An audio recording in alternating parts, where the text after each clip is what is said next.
Hi, I'm Tim. Welcome to Watchbox, and thanks for logging on. If you love this watch, email me, tmosso@thewatchbox.com.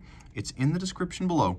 It is your purchase and pricing email question line for buying this or any watch you see on any Watchbox platform. Please reach out to me directly. Email tmosso@thewatchbox.com for pricing details. Today we're discussing a watch that had a short production run from 2007 to 2008. This is the IWC Ingenieur IW3234, and this is the 01 variant of it. It's a watch that features the Gerald Genta interpretation of the Ingenieur design, which went away for years before resurfacing in 2023. So this is a genuine peer to something like the Royal Oak or the Patek Philippe Nautilus, as it came from the hand of the same master. This is just a more durable watch than its rivals from the luxury brands. Not to say IWC isn't luxury, it's not haute horlogerie, not in this case, but you have a fantastically well-made watch with a lot of wrist presence and history to match. Now it's 44 millimeters in diameter, bezel in ceramic, case in steel. The watch you see here is 13.4 millimeters thick, which is thinner than I expected, and then 53.7 millimeters from lug to lug across the case. So it's a big watch.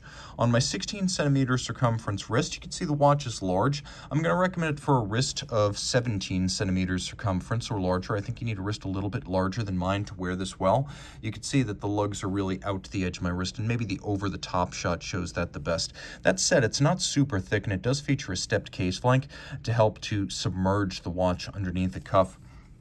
The strap picks up where the integrated bracelet would have left off, so we have that same taper of the lug hoods into the strap. You can also see it tapers in profile and thins out underneath.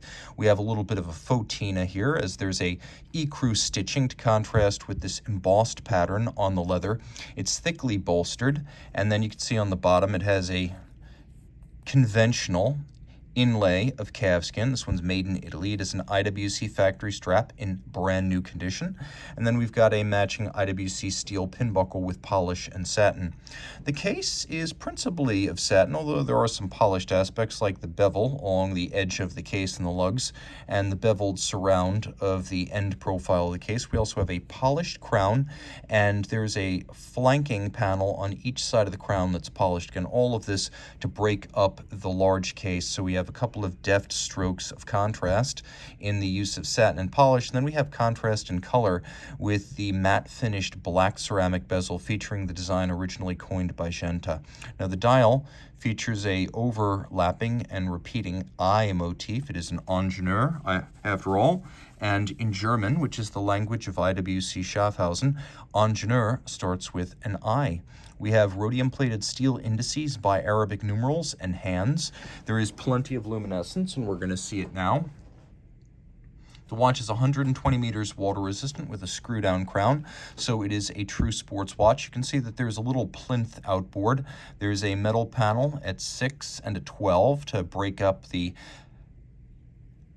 chaptering outboard, and you can see there are a couple of different focal planes here. There's the hands at 3 levels at center, and then you have the numeral plates, the chaptering, and the dial base, with the date being the lowest part of the focal planes. So it's a nicely layered dial.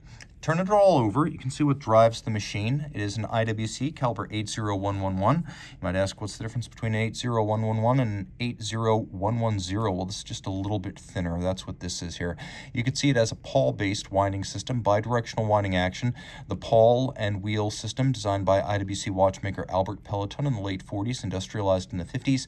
Very, very efficient, and a forerunner of the later Seiko magic lever system, which operates on similar principles. It is a bidirectional winder with a 44-hour power reserve, a 4 Hz beat rate. Impressively, it is adjusted in 5 positions, which is the high horology and chronometer standard. And the 44-hour power reserve watch pivots on 28 joules. It has 80,000 ampere per meter anti-magnetism thanks to a paramagnetic ring around the movement. And again, 120 meter water resistance courtesy of a screw-down crown. The movement features both hacking seconds and a quick set date. And you can see, although the finishing is mostly mechanical, the layering of the movement and the execution of the mechanical finish is very attractive on all levels, and that is an IWC manufacturer movement. So reach out to Team Mosso at thewatchbox.com for purchase and pricing details of this IWC Ingenieur automatic.